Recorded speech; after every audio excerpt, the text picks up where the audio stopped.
When someone asks you why you're vegan, how do you answer? Do you tell them all the reasons they should be vegan, listing all the facts and figures about animal suffering, environmental destruction, and human health problems? Or do you tell them why you personally became vegan, which is, after all, what they asked you about? Sharing your own story is often the most powerful and respectful way to raise awareness about veganism. Nobody can make your story wrong, and when you share your experience, you avoid shoulding others, which is usually disrespectful.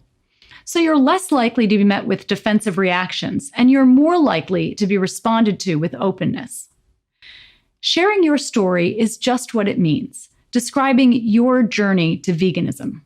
Here are some tips on how to effectively share your story. Keep your story as short as possible and just share the key messages so you don't bog down the listener with unnecessary information.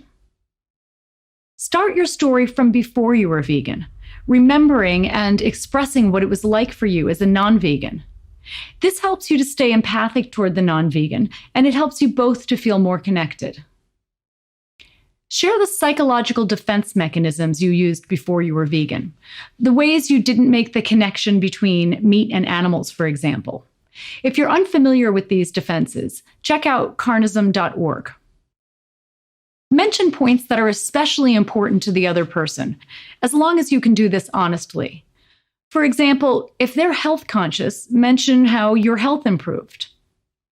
Avoid judging yourself or others. Don't say, for example, that you were a hypocrite. Avoid describing graphic animal suffering, which is disrespectful to a listener who hasn't asked to hear that information, and which often causes people to shut down. And share the positives of veganism. Don't just focus on the negatives of carnism. So, for example, you might say, I grew up with a dog who I loved, and I also grew up eating meat. And I never thought about the fact that I was eating meat from animals who had once been conscious and intelligent, just like my dog. I just didn't make the connection between the meat on my plate and the living animal it once was. But one day I was exposed to information about animal agriculture, and I was shocked and horrified. I stopped eating meat. And then eventually I stopped eating dairy and eggs.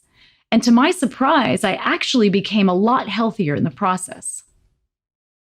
When we speak our truth and we speak from the heart, we invite others to see the world through our eyes and to see veganism from a different and empowering perspective.